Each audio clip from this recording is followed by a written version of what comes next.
Kanchan Ibrahimpur present by Maithili Tips.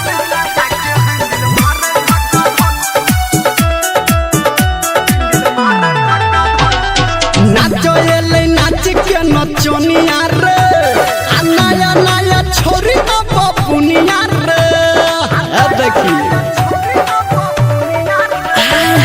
नाचो एले नाच के नचनिया रे आ नया नया छोरी तो बपुनिया रे आ एक झटके में भगेले अनहरिया धक्का भा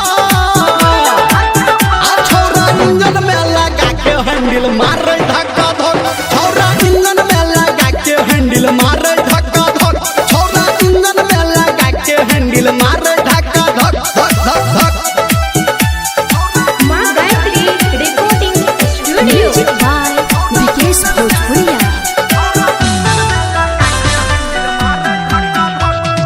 कंचन इब्राहिमपुर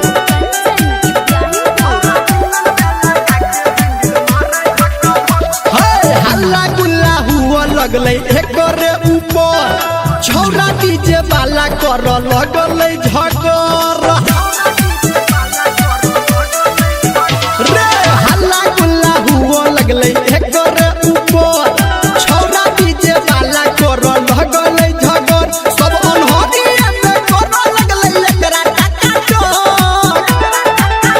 छोरा इंजन में लगा के हैंडल मारले धक्का धक छोरा इंजन में लगा के हैंडल मारे धक्का धक छोरा इंजन में लगा के हैंडल मारे धक्का धक धक धक धक।